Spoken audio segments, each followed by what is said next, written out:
자신이 지쳐서 기도할 수 없고 눈물이 빗물처럼 흘러내릴 때 주님은 우리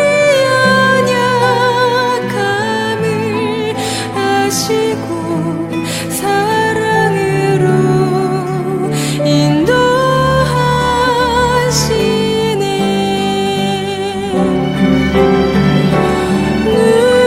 누군가 널 위하여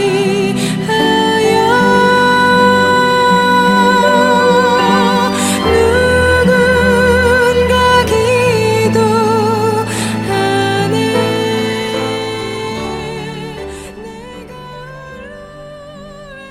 외로워서 마음이 무너질 때 누군가 널 안녕하십니까. 오늘도 참으로 좋은 날입니다. 비가 오지만 그럼에도 불구하고 좋은 날입니다. 오늘은 무엇을 하면서 어떠한 마음으로 지내고 계시는지요? 누구나 할 것 없이 이 세상에 살아가는 것 자체가 수고이고, 또 어떤 이에게는 고생이 될 수도 있고요, 스트레스를 받을 수도 있고요, 또 어떤 이에게는 즐거움 또는 행복한 삶을 살 수도 있습니다. 물론 이 모든 것은 본인의 마음에 달려있다고 할 수도 있겠지만 말이죠. 그런데 우리의 삶에서 얼마나 우리가 진실하게 살아가느냐, 이것이 우리의 삶에서 참으로 중요한 것 아닐까요? 진실성 없는 삶을 살다 보면 모든 사람이 아마도 의심을 하고 믿지 못하는 세상이 될 수밖에 없는 것이죠. 제가 필리핀에 와서 가장 많이 들은 말 가운데 하나가 누구든지 믿으면 안 된다 라는 이러한 말입니다. 사실 오늘 오전에도 이런 말을 많이 들었는데요. 나 외에는 누구든지 믿으면 안 된다고 먼저 필리핀에 와 있는 선배들이 해주는 충고였습니다. 그렇다면 제가 생각을 해봤습니다. 나 외에 믿으면 안 된다고 하는데 그러면 정녕 나는 믿을 수 있는가? 나 자신은 진실한 삶을 지금 살고 있느냐라는 질문입니다. 오늘 그 진실에 대해서 함께 이야기를 해보도록 하려고 하는데, 오늘은 특히 미국의 정신의학자이자 심리상담자로 활동하셨던 스캇 팩이 쓴 아직도 가야 할 길이라는 책을 많이 참고하면서 이야기를 나누려고 합니다. 진실에 충실한 삶, 진실된 삶, 어떤 것을 얘기하고 있을까요? 이는 계속적이고 끊임없이 엄중한 자기 성찰을 하는 삶이다 라고 이렇게 얘기를 합니다. 우리는 우리가 세상과 관계하고 있는 방식을 통해서만 세상을 알게 됩니다. 따라서 세상을 알려면 우리는 세상을 잘 살펴볼 뿐만 아니라 동시에 이 세상을 살펴보고 있는 내 자신을 살펴봐야만 합니다. 그러면 어떻게 세상을 살펴보고 내 자신을 어떻게 살펴봐야만 할까? 질문 안 할 수가 없죠. 세상을 살펴보는 것은 무엇을 기준점으로 둬야 할까? 이런 질문들 말입니다. 물론 모든 것의 기준은 성경을 기초로 하고 있는 것은 두말할 것도 없겠습니다. 그럼에도 이쯤에서 우린 먼저 이 진실에 대한 이 단어를 우리는 봐야 할 것입니다. 진실에 대한 단어를 국어사전에서 한번 찾아봤는데 두 가지로 나오더라고요. 첫째는 거짓이 없이 바르고 참되다라는 거 하고요. 두 번째는 참되고 변하지 않는 영원한 진리, 이렇게 국어사전에서는 정의를 하고 있습니다. 그렇다면 이 세상에 살아가는 사람들 중에 거짓이 없고 바르고 참되며 변하지 않는 진실된 사람이 과연 얼마나 될까라는 겁니다. 저는 단적으로 이렇게 진실한 사람은 없다라고 이렇게 생각을 합니다. 물론 어느 사람에 비해서 더 진실하다라고 하는 이 비교급 진실은 있을 수 있지만 퍼펙트한 진실한 사람은 없다라는 것이죠. 우선 제 자신에게 질문을 던져보면 나는 진실한 사람이 못 된다. 바로 정의를 내릴 수밖에 없습니다. 왜냐하면 저 역시 때로는 거짓말도 할 때도 있고요. 때로는 내 자신조차도 나를 속일 때가 있는가 하면 나 자신도 나 자신에게 속을 때가 있는, 마치 나는 진실한 것인 양 그렇게 살아가는 그러한 모습을 제 자신에게서 발견을 할 때가 있기 때문입니다. 어떤 때는 나를 나도 모르겠다 이렇게 하고 싶을 때가 참으로 많이 있습니다. 나 자신인데도 말입니다. 그 이유는 내가 하는 말, 내가 생각하는 것, 이것도 있지만 내가 생각하고 내가 말하는 이거와 내 행동은 다르기 때문입니다. 이렇게 내 자신만을 놓고 보더라도 진실되지 못할 때가 너무나도 많이 있습니다. 가정에서도 자녀들에게 또한 부부 사이에서도 진실된 대화를 과연 얼마나 많이 하고 있느냐 우리는 살펴봐야지 됩니다. 그리고 부모와 자녀들 사이에 벽이 생기기도 하고요. 부부 사이에 벽이 생겨서 굉장히 많은 어려움을 겪고 있는 이 가정들이 우리 주변에 얼마나 많이 있습니까? 이렇듯 진실되지 못한 결과는 결국 서로 간에 벽을 쌓는 것밖에 되지를 않습니다. 지난 주일에 어느 교회에서 예배를 드리고 있는데요.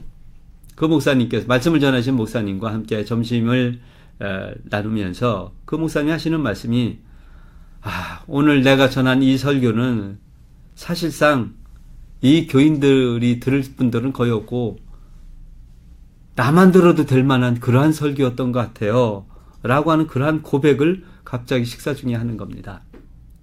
그래서 나는 생각을 했습니다. 이 목사님이야말로 좀 더 진실에 가까이 계신 분이 아니냐라는 이런 생각을 그 시간에 해보기도 했습니다. 그렇다면 왜 이렇게 이 세상에 진실지 못한 삶을 살아가는 사람들이 많이 있을까요? 아이러니하게도 모든 사람들이 진실된 사람이기를 원하기 때문이기도 합니다. 그리고 자신들도 그렇게 타인에게서 그 진실된 면을 보기를 원하고 있는 거죠. 내가 못 사니까 네가 좀 진실되게 살아줘라. 교인들은 우리는 그렇게 못 살아도 목사님은 진실된 삶을 살아야 되지 않습니까? 라고 하는 이런 것들이죠. 그럼에도 불구하고 진실된 삶을 살아가지를 못하고 있으며 다만 진실을 갈망 또는 소망을 하고 있는 것이 우리의 모습이기도 합니다. 이렇듯 진실되지 못한 이유 중에 하나를 용기가 없어서다 라고 이렇게 스카펙은 이야기를 합니다. 그러면서 현명한 생활이란 생각과 행동이 일치된 생활이어야 한다 라고 이렇게 정의를 내립니다. 생각과 행동이 일치된 생활이야말로 가장 현명한 삶이고 가장 진실된 생활이다 라고 이렇게 얘기를 하고 있는 거죠. 그런데 이렇게 살아가지 못하는 이유는 용기가 없어서이고 혹여 자신의 진실이 오히려 왜곡되거나 잘못된 진실이 아닐까라고 하는 그런 의심 또는 정말 진실하지 못해서이다 라고 이렇게 할 수도 있습니다. 하나님의 말씀을 듣고 그 말씀대로 살려고 애쓰는 모든 그리스도인이라 하더라도 진실되지 못하고 때로는 자신의 삶에 대해서 후회하고 죄를 지으면서 하나님께 회개하는 그런 삶을 살아가는 것 어쩔 수 없는 인간의 죄성 때문이지 않겠습니까? 또한 세상에 외적으로 성찰하는 것은 내적으로 성찰하는 것에 비해서 고통이 적다라고 이렇게 스카펙은 이야기를 또 합니다. 자기를 성찰하는 생활이란 지극히 고통스러운 삶을 걸어 들어가는 것이어서 대다수의 사람들은 이를 피해가려 하죠. 나는 그래도 내 양심상 잘 살아가고 있어 라고 이렇게 스스로 자기 스스로를 만들어가고 있다는 얘기입니다. 그러나 진실에 충실한 사람에게는 그 고통이 그렇게 중요하지는 않습니다. 따라서 그 고통이 상대적으로 중요한 것이 아니어서 점점 더 자기 성찰의 길로 나아가게 되는 겁니다. 내가 살아가고 있는 현실의 삶이 정말 유효한지 확인해 볼 수 있는 단 하나의 방법은 다른 사람들에게 나의 삶에 대한 평가를 받는 것이죠. 이렇게까지 하지 않으면 자기 스스로의 진실을 만들어 놓고 자기 자신이 만든 진실 안에, 우물 안의 개구리처럼 그렇게 되어갈 수밖에 없기 때문입니다. 스카펙은 이러한 자기 훈련에 대해서 이렇게 또 얘기를 합니다. 비본능적인 것을 하도록 자기에게 가르치는 것이라고 해도 정의가 좋을 것이다 라는 얘기입니다. 인간의 본능의 다른 특징은 비본능적인 것을 행하고 본능을 초월해서 자신의 본능을 개선하려는 능력이다 라고 이렇게 얘기를 하는 겁니다. 도전을 피하려고 하는 경향은 모든 인간들에게 주어진 본성이라고 할 수가 있습니다. 하지만 우리는 이 세상에 살아가는 동안에는 끊임없이 도전이 있어야 되죠. 또 도전을 하고 있고 말입니다. 하루의 삶을 시작하려고 눈을 뜨는 그 순간부터 곧 도전은 시작이 되는 겁니다. 어제와 같은 아침을 먹고 어제와 같은 일을 하더라도 분명 다른 것은 어제와 오늘의 시간이 다르고요. 날이 다르고요. 모든 것이 같지만 어제보다 오늘이 우리의 삶에서 하루를 줄어든 것 때문이기도 하죠. 그래서 그 자체가 도전이다. 새로운 날이기 때문에 라고 이렇게 얘기를 할 수가 있습니다. 또한 진실에 전적으로 헌신한 생활이란 자진해서 다가오는 변화를 적극적으로 수용하는 생활을 말하고 있습니다. 이 세상은 끊임없이 변화하기 때문입니다. 이 변화하는 세상을 적극적으로 수용하는 것이야말로 진실에 머무는 것이다 라고 이렇게 얘기할 수도 있겠죠. 사실 저에게 지난 몇 주간에 상당히 많은 그런 변화가 오는 그러한 기간이었습니다. 몇 주 전부터요, 빈민촌 사역을 시작을 했는데 그 중에서도 아이들이 한 70%나 되는 그러한 곳입니다. 그래서 저는 이 진실과 변화 그리고 제 자신의 삶에 대해서 많은 생각과 기도를 하게 되었습니다. 이것도 새로운 도전이고 하나님 앞에서 어떤 것이 진실한 것일까라는 그런 생각을 하면서 기도하고 있는데 그 빈민촌에는 수상가옥으로 만들어진 곳인데 내가 그동안 어려워하던 사역의 모양들을 모두 갖추고 있었습니다. 어느덧 사역을 시작한 지 어느새 20여 년이 훨씬 지나가고 있는데 어린아이들 사역은 한 번도 제가 경험이 없었던 것이죠. 이유는 어린아이들에게 설교를 어떻게 해야 될지를 모르는 겁니다. 어떻게 설명을 해야 저 아이들이 이 하나님의 말씀을 잘 받아들이고 잘 이해할 수 있을까? 제가 자신이 없었던 거죠. 그리고 저는 비유가 약해서 조금만 비유 상하는 것을 보거나 냄새가 좋지 않은 것이 있으면 속이 울렁거려서 견딜 수가 없는 그러한 아주 비유가 약한 자였습니다. 물론 지금은 많이 좋아지긴 했지만 말이죠. 그런데 그 교회는 어린아이들이 많고 또 너무 지저분합니다. 교회를 들어가는 입구조서부터 아주 고약한 냄새가 상당히 많이 나는 그러한 지역입니다.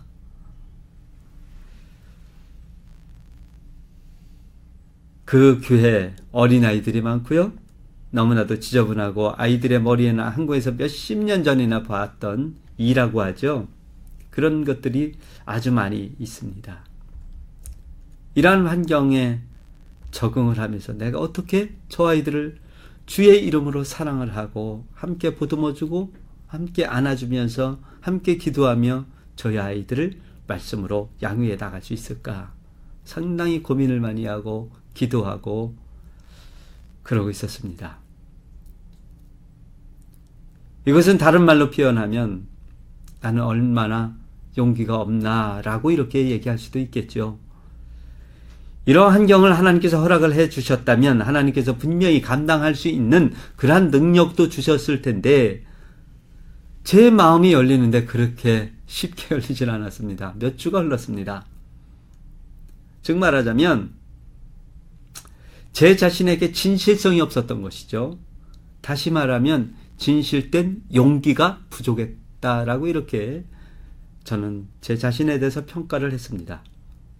제가 입으로 기도할 때는요, 이런 기도 많이 했습니다. 하나님, 말씀만 해주십시오. 제가 말씀에 순종하겠습니다. 말씀대로 따르겠습니다. 제가 하나님의 도구 아니겠습니까? 말씀해 주시면 그 말씀 전하겠습니다. 찬송을 부를 때도 우리 어떤 찬송도 많이 하네요. 아골골짝 빈들에도 내가 하겠습니다. 이러한 아주 입에 발린 찬양을 너무 쉽게 많이도 했죠.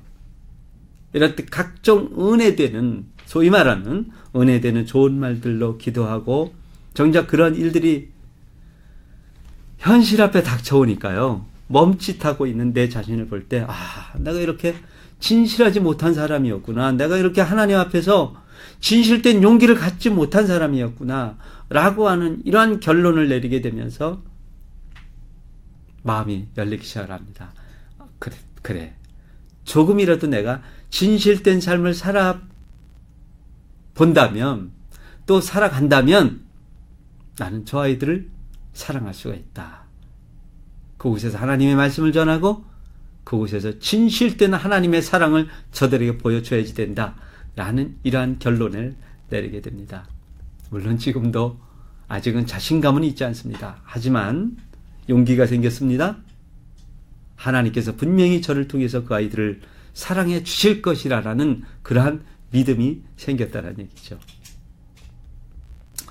이러한 생각을 하고 기도하면서 감당하겠다고 마음을 굳히니까 더 큰 용기가 생기고 마음에 기쁨이 옵니다. 용기가 생겼다라는 것은 조금이나마 진실에 한 발짝 더 다가섰다. 이렇게 제 스스로가 자화자찬을 했습니다. 자, 우리 이 시간에 함께 기도하기를 원하는데요. 이 나라 수많은 빈민촌에 있는 교회들이 많이 있습니다. 그곳에 살아가는 많은 가정들이 있습니다. 그 가정과 그곳을 섬기는 모든 사역자를 위해서 이 시간에 잠시 기도하겠습니다. 함께 기도합니다. 하나님께서는 이 세상의 모든 사람들을 하나님의 사랑의 대상으로 여겨 주시는 줄로 믿습니다. 그곳 아이들, 그들이 부유하든 그들이 가난하든 정말 오늘 아침 먹거리가 없어서 걱정하는 그러한 가정이라 하더라도 하나님의 사랑은 그들에게까지도 미치는 줄로 믿습니다. 그러기에 하나님은 그러한 곳에 하나님의 제단을 세우고 하나님의 말씀을 전하게 하시는 그러한 사랑의 하나님인 줄로 믿습니다. 이 시간 기도하오니 하나님, 저 아이들이 마음의 행복을 허락하여 주시고 저 아이들이 좀 더 하나님의 더 알고 또한 저 모든 가정들, 그들의 부모도 하나님을 좀 더 깊이 알아가고 그러므로 말미암아 하나님이 있으니 나는 부유하다. 하나님이 나와 함께 있으니 나는 이렇게 충분하다라는 이러한 마음가짐으로 좀 더 열심을 내는 그러한 삶들이 될 수 있도록 아버지 도와주옵소서. 귀한 곳을 섬기는 모든 사역자들 위에도 하나님께서 함께 해주시고 좀 더 진실된 용기가 있게 하시고 좀 더 하나님의 능력을 그대로 받아들이는 놀라운 은혜 또한 허락하여 주실 줄 믿고 예수님 이름으로 기도드립니다. 아멘. 자, 여러분 어떻습니까? 우리는 때로 하나님 앞에서조차 진실하지 못할 때가 많이 있습니다. 하나님 사랑합니다. 하나님, 저는 주님밖에 없습니다. 주님, 저는 주님의 것입니다. 저를 다스려 주시고요. 제 모든 것 주님 앞에 드렸습니다. 이렇게 우리가 기도할 때 각종 미사오구를 다 사용을 하면서 기도하지 않나요? 그런데 여러분, 차라리 이런 기도는 어떨까요? 하나님, 저는 진실하지 못합니다. 하나님, 저는 하나님을 사랑하는지조차도 모르겠습니다. 때로는 하나님께서 저를 사랑한다는 것조차도 의심이 들어갈 때도 있습니다. 제가 이렇게 기도하는 것을 듣지 않을 것 같기도 합니다. 때로는 하나님이 정말 살아계신지 그것조차도 의문이 들어갈 때도 있습니다. 하나님, 저는 또한 이웃을 사랑하지 않습니다. 제 이웃이 정말 잘 되고 있는 것을 보고 있노라면 때로는 짜증이 나고 배가 아파옵니다.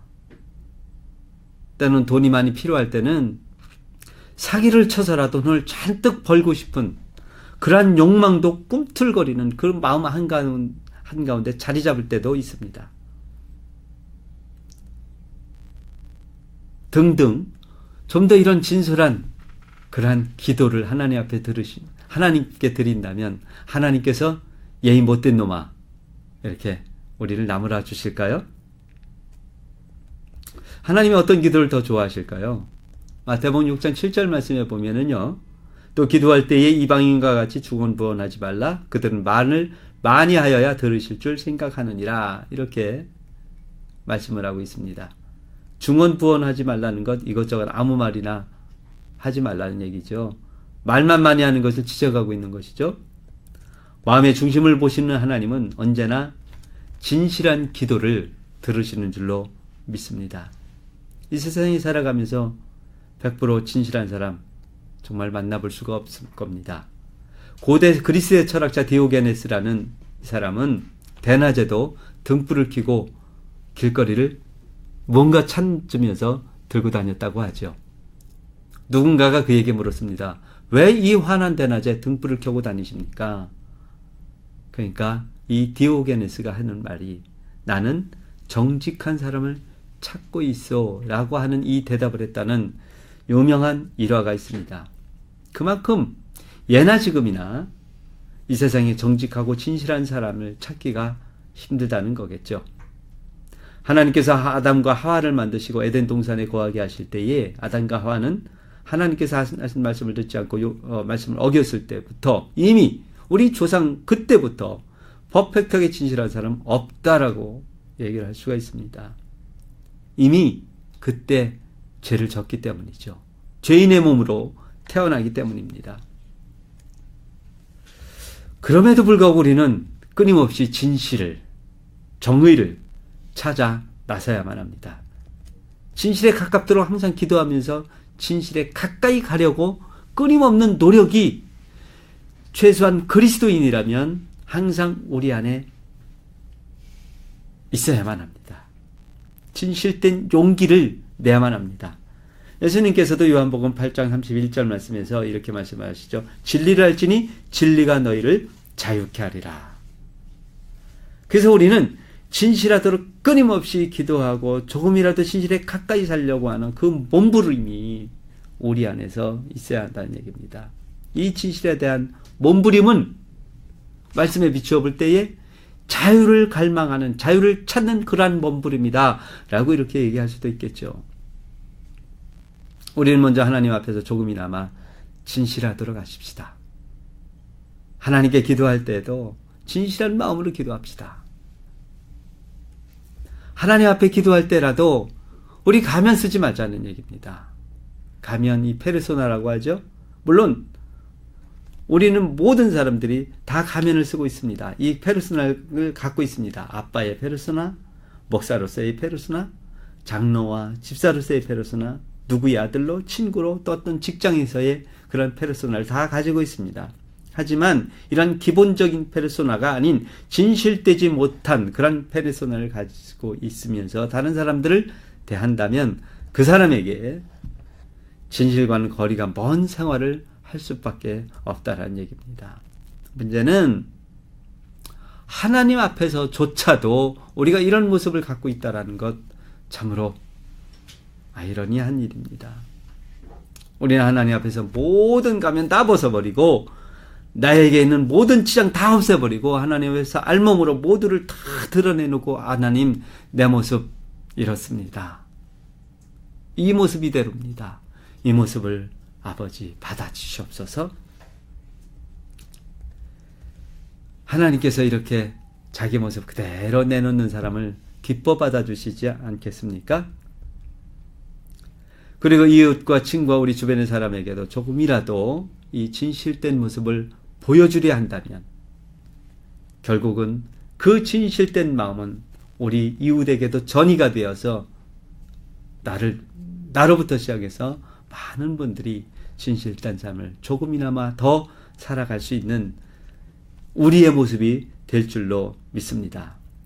하나님은 진실하신 하나님이기 때문에, 그리고 지금도 하나님께서는 정의와 공의로운 사람을 찾고 계시기 때문에 이러한 진실한 삶을 살아가고 있는 사람의 편이 되어 주실 것입니다. 예레미야 5장 1절 말씀에 또 이렇게 말씀하시죠. 너희는 예루살렘 거리로 빨리 다니며 그 넓은 거리에서 찾아보고 알라. 너희가 만일 정의를 행하며 진리를 구하는 자를 한 사람이라도 찾으면 내가 이 성읍을 용서하리라. 지금도 하나님은 그 공의와 진리를 가지고 있는 사람을 찾고 있다는 이 사실을 알고 내가 먼저 그 진리에 다가서도록 오늘도 내일도 매 순간 새로운 결단을 하면서 살아가는 우리가 된다면 우리 주변은 지금보다 좀 더 진실된 그러한 모습의 우리 주변의 생활이 되지 않겠습니까? 우리의 삶, 이런 진실된 삶, 우리의 주변이 이런 진실된 우리의 사회가 된다면 더욱더 하나님께서 기뻐하시고 우리의 모습도 좀 더 밝은 모습이 될 줄로 믿습니다. 기도하겠습니다. 하나님, 우리가 이렇게 좀 더 진실된 그러한 삶을 살아가기를 원합니다.